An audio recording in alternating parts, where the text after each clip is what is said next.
Building urgency in your company around AI. In this episode of the Bill Hauser Podcast, we're going to be diving into why most businesses aren't taking massive action around artificial intelligence innovation and how to create urgency and a mental and physical shift in your company so that your team is being AI first rather than burying their head in the sand that things aren't really going to change that much because most people don't like change. It's really the CEO and the leader's job to initiate change in a lot of aspects of a company, but especially when it comes to this new version of the industrial revolution that we are encountering right now. I'm sending out a message to my team very shortly on my stance that my company will now be a AI first company, which means to me that AI is one of the first chains of thinking we go through when we're making any decision in our company. So what I think is most important for business owners to understand is embracing artificial intelligence. It's not only going to reduce your costs, it's going to increase the speed at which you deliver results for clients. It's going to increase the results that you generate for your clients.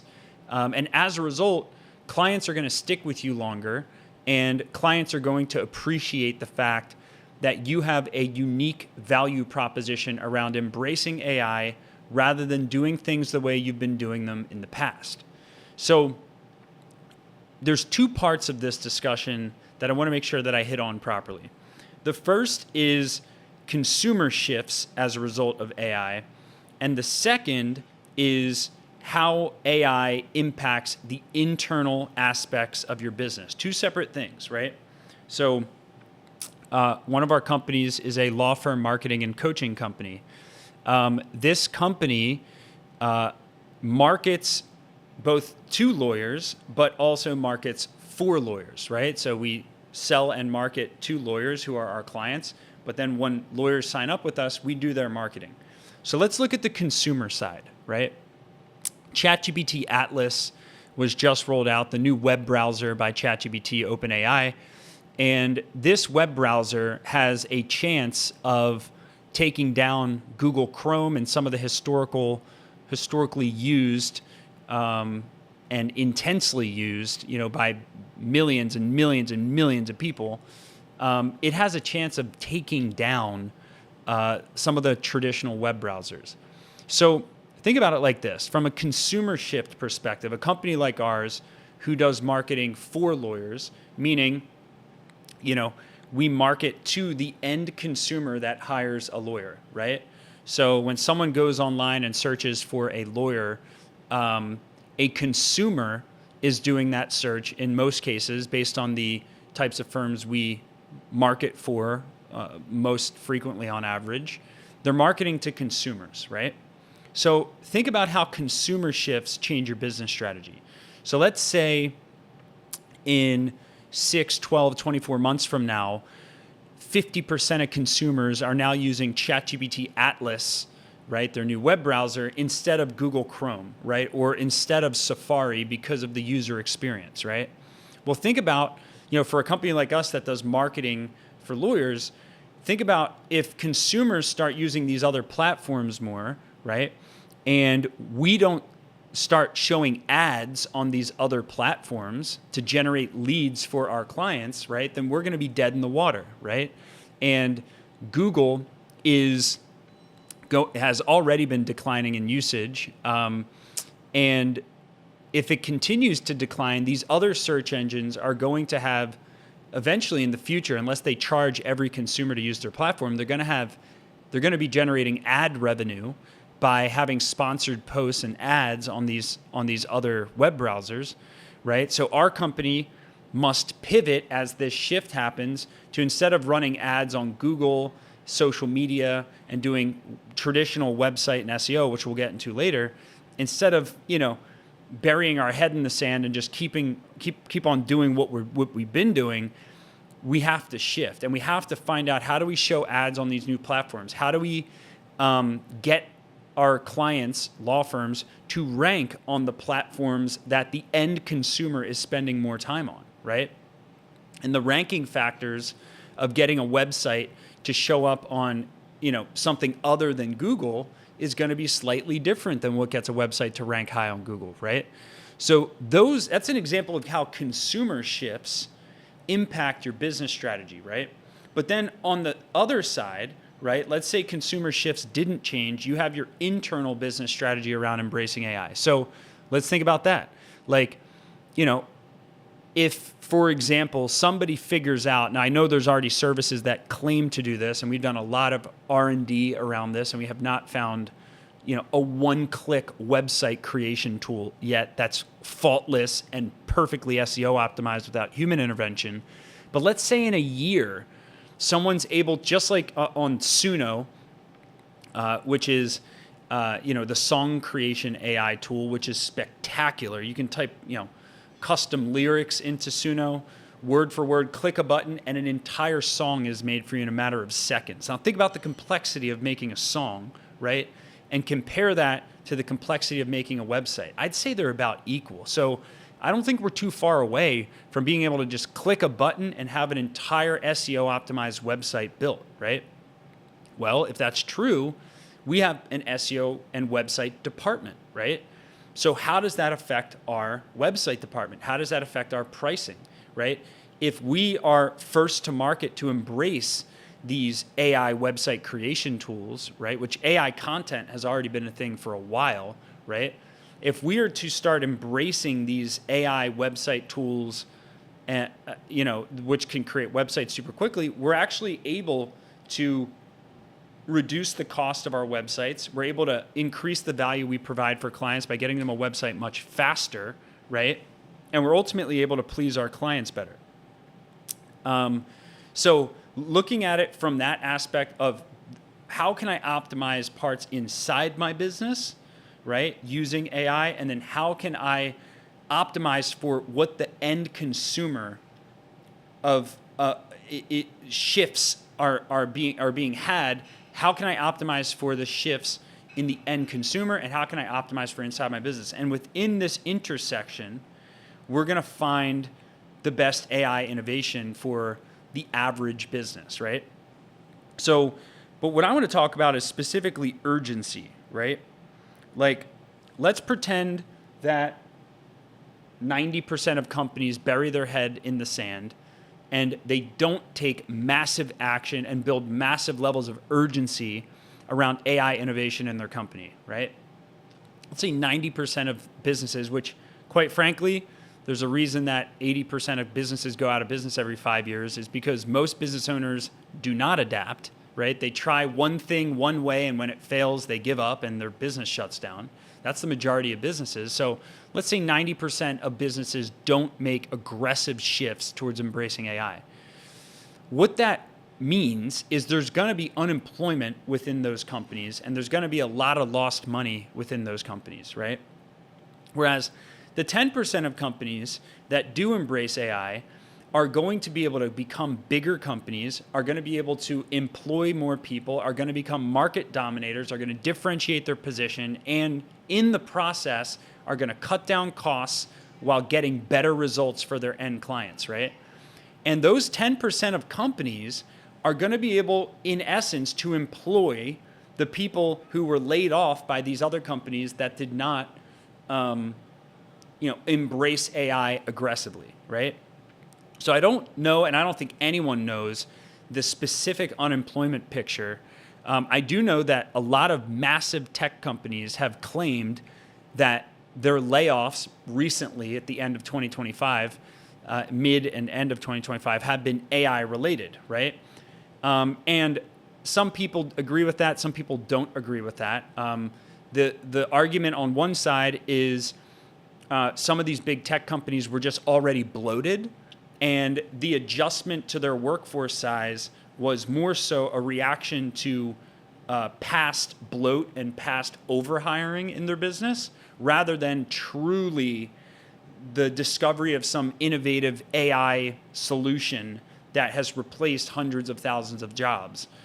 It's a mixture of both for sure, but The question is, where are you going to be on that spectrum, right? Are you going to be the company, not embracing AI at all, burying your head under the sand until there's some catastrophic event or until consumer behavior picks up, and then by that time it's too late, right?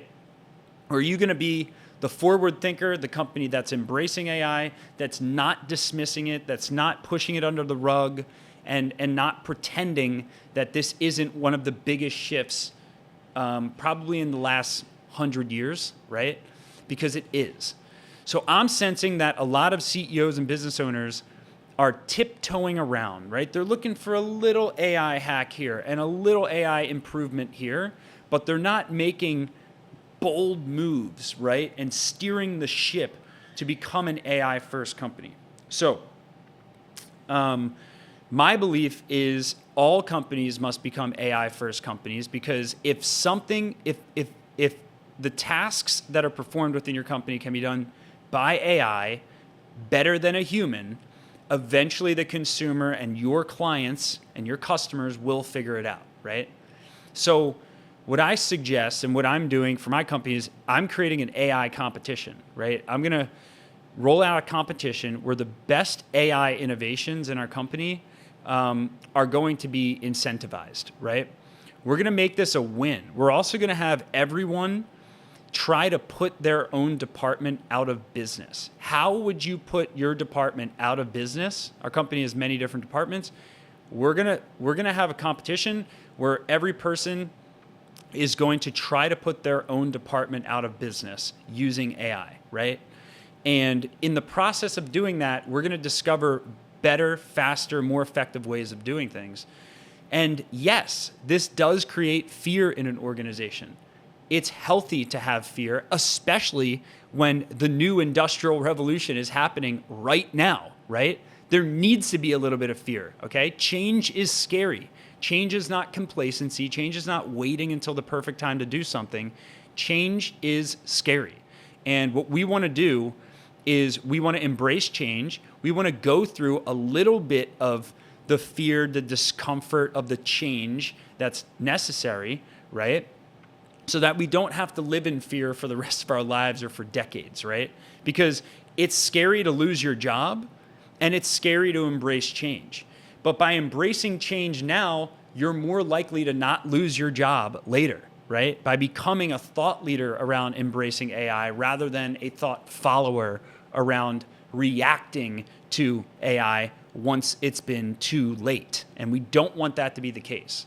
So becoming an AI first company requires a communication from the executive leadership to the employees of that company that this is where we're going, this is what success is going to look like, and I want everyone to come to me with innovations around how you would put your own department out of business, right?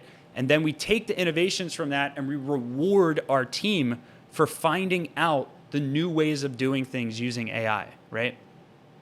One example of this, which is a huge innovation in our Done For You marketing department, is using AI video avatars for our clients, right? This was an experiment that my business partner and our chief innovation officer, Andy, came up with from the lens of how would we put our social media marketing department out of business, right? And we went through a whole survey of client complaints and frustrations with social media. The biggest complaint that our clients have around our social media product in the past was the time required to make the videos, right? We can run the ads for you on social. We can put out the content for you. But if you don't make videos, then there's like nothing we can do, right? So the biggest problem was actually finding time to make the content, right? And the other problem was, what if you put all this time towards making content or ads and the ads don't work? Then you have to go and refilm your ads, right? So what we looked at is how can we remove both of these, right? And for being AI first, we thought, okay, how do we do it using AI? I didn't think it. My partner, Andy, thought this. And then we kind of go down the rabbit hole. He goes down the rabbit hole of, okay, what if we could remove the need for them to ever make videos again? Well, they would film a 2-minute video avatar, right? And once they film this video avatar, we'd be able to create content for them for an entire year, right? So we had some of our first beta testers create their AI avatar. We tested it on social media ads to see if we could get better results, because when someone has an AI avatar made of themselves, you're able to plug in a specific script word for word, right? Based on what you know works in converting social media leads, right? You're able to plug in that specific script, and then you're able to publish that video immediately, put some ad dollars behind it, and see how it worked.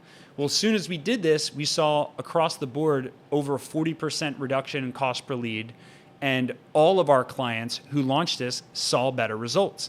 And part of the reason also was, A, we can control the script, but B, let's say the ad that we launched didn't work, right? And let's say we spent $500 on that ad on advertising dollars, right?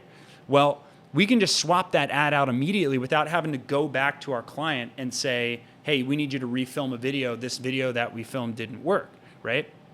So we're able to pivot rapidly, relaunch a new ad that will work without the hindrance or the back and forth of having to have a client film an additional video again and again and again and again. So then we took this and applied it to organic content and said, okay, well, now that we have an AI avatar for ads, can we do all the content for a client for a year on organic social? Can we do 30 short form videos and 1 long form video? We tested that. It also worked. And the most important thing about social media is consistency, right? And it removes that, right? If you could just pay a company to just make sure you have 30 videos put out every single month, a video a day on short form, it would transform your business. Well, now you can. And you don't even have to get on camera 30 times a month. You don't have to have all these crazy long filming sessions and be performance coached and need to, go through all the nuances of, filming your own content manually. And for most small businesses, this is a better route than doing it all yourself because it's scale, right? So that's an example of how we looked at how to put ourselves out of business in a department of our company. We looked at client complaints, right? And I do think that this is a process that we all need to follow, which is we first look at how would we put ourselves out of business in this part of our company with AI. Then we look at what do our clients want? What do our end consumers want? And for us, for that video innovation that we did, what do clients want is they want to spend less time making videos for their social media content, and they want better results from their content, right? To get more clients from that content. And this solves both of those without their time, right? So what do clients really want when it comes to, a website, right? Which is another service that we provide. Well, they want a website that gets them leads through, Google or whatever search engine it's being ranked on, right? Or ChatGPT platform it's being found on, right? They want to get results from their website, and they want their website to align with their brand, and they want it to be done fast, right? It's very simple. So now the question is, okay, those are the consumer needs. How do we put ourselves out of business from a website's perspective using AI, right? How do we do that for content creation? How do we do that for paid search? How do we do that for every single element of our company? We have a business coaching business unit. We have a fractional CFO and fractional COO business unit, right? How would we put ourselves out of business in these areas, right? We've already started creating an AI pocket coach, taking the years and years of coaching sessions that myself, my business partner Andy have ran, our 525 page book that we wrote on how we've scaled hundreds and hundreds of companies, including our own. And we've condensed that all into an AI pocket coach so that on the go, you can ask questions on how to scale your company using all of our proven methodologies. So, but then we're going to continue up-leveling this using AI to the point where it is, it's crystal clear to us how we're going to embrace AI, and then we're going to take massive action to change around those areas. The hardest thing I think in creating urgency is around the decision-making, the bold decision-making that needs to happen in order for you to show your company you're dead serious about the headwinds of AI.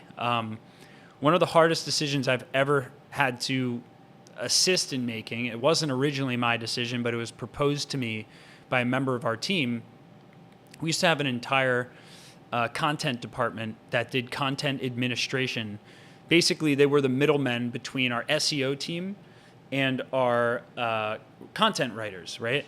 And they basically did administration of managing the freelancers who write the legal content for our clients, and our SEO team who would direct the SEO strategy of what content was needed. And we went through this exercise, and it was proposed to me by a member of my team that, it probably makes sense to not have this role in our company anymore with where things are going with AI. And we pondered on it, and I pushed it off, and ultimately we finally had to make a decision on this. And it was the most painful day, I think, of me running my company, was the day we let go of that entire department. I think it definitely created some fear in the company. It definitely was not a happy day, but it had to happen because of where things are going. And as CEO and as leaders in a company, it's our duty and obligation to ensure the future success of that company. It's not to ensure the happiness of every single member on our team. It's to ensure the greater good is being optimized for, so that everyone who is still on our team has job security, that our company still has a differentiated value proposition. And that is probably one of the hardest decisions I've ever had to make. But it also showed the company that we're not just talking about it. We're not just saying, we need to embrace AI more, right? We're making extremely painful and bold decisions around this area of the company. What I've learned from making some hard decisions like that in my experience is you always get through it. It may be hard in the beginning. It's kind of like a breakup, right? It may be hard in the beginning, but time heals all wounds, and especially the wounds that are temporary in nature, to prevent permanent wounds in the future. So I urge every CEO, every leader, every person with say in a company to build urgency in your teams, to ask for behavior shifts, not soft agreements, okay? Real behavior shifts around the embracing of AI, becoming an AI-first company in all of your decision-making, because it's not only essential for survival, it's essential for thriving, right? For truly having a business that thrives and not just survives, but also to survive. It's also required to survive. I think one of the hardest things is making the unpopular decisions, right? And that's, quite frankly, what CEOs get paid to do, right? If every CEO and founder only made the popular decisions, then they wouldn't be the CEO or the founder, right? So in order to be, in the 1%, quote unquote, you've got to make decisions that only 1% of people would make, right? And sometimes these things that your team has a lot of disagreement around are often could sometimes be a sign that it's the right thing to do rather than the wrong thing to do. Because again, in order to be a 1%er, you have to make decisions only 1% of people would make. And that means 99% of the average people would disagree with you, right? Around it being the right decision. And that's what we get paid to do. That's what we get paid to do as leaders. And quite frankly, the leaders who don't have the intestinal fortitude, the courage, the wherewithal to make those bold decisions, they're not going to be leaders or CEOs or founders for long. And if they are, they're going to stay small, because you get compensated in direct proportion to the difficulty of decisions and the value of the decisions that you are able to make. So make AI first a movement within your company. Don't wait, okay? If you're an employee at a company, don't wait for a directive, okay? from your manager on how to use AI. Go and start building it now and show your manager, show the CEO, show the leaders in the company, hey, look at what I came up with on how we can cut this cost, increase client results here, et cetera, et cetera. And I promise you, you're going to be rewarded handsomely. Here's the other thing to understand is nobody has this fully figured out. Not even the leaders of the company, not me, not everyone on my executive team. Like, not everyone has this figured out. So go and figure it out, because we're all in a period of being educated around what the potential is right now. And you can be the educator, right? Because there's so much free reign, there's so much open opportunity right now. It's incumbent upon every person who cares about the company that they work for to be a leader in AI innovation rather than a follower and waiting for directives around AI innovation. Another pivot that we've shifted as I kind of close out here is we've made it mandatory that every single quarter, every department must have an AI-related innovation goal, right? So from this point going forward in our company, we are making it so that every quarter when we set goals for every part of the company, we're going to have one of those goals mandatorily be AI, right? Until we feel like we are AI first in that department, we're always going to have an AI-related goal, right? So try some of these things, right? You can start small. Start with one part of your business, or instruct the team, a team in your company to do this. Start with one part of your business. Try to put yourself out of business using AI, marry that with customer needs, come up with a new innovative approach of delivering better results for your clients using AI, reward those on your team who come up with the best AI innovations through incentives, right? And communicate to your team perpetually about this so that it becomes urgent for them, because somebody's got to make it urgent for them. I always say that CEOs are the urgency creators in a company, right? What the CEO focuses on, the company focuses on, right? So unfortunately, you can't just, delegate this task. It's too big of an opportunity, right? Again, this is a revolution happening right now.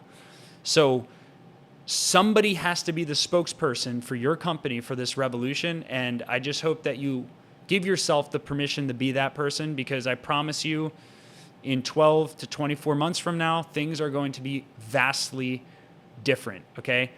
This has never been seen before, okay? ChatGPT getting hundreds of millions of users in such a short period of time. It is the fastest selling and most adopted consumer product of all time, okay? You never see innovative shifts like this and consumer adoption like this. So we are on the precipice of something huge. There is no reason to be scared if you're going to be AI first, but there's a lot of reasons to be scared if you're an AI follower. So turn that fear around what AI is going to do to your business into absolute confidence and conviction that you're going to create an AI first company. And in the comments below, let me know some ideas and innovations you've had in your company, just like I shared with you, around how you're going to tackle this AI shift, how you're going to build urgency in your company, and what specific innovations you've done in the past. I'd love to see what some innovations are happening right now. So I hope you enjoyed this episode. I'll see you in the next one. Stay great.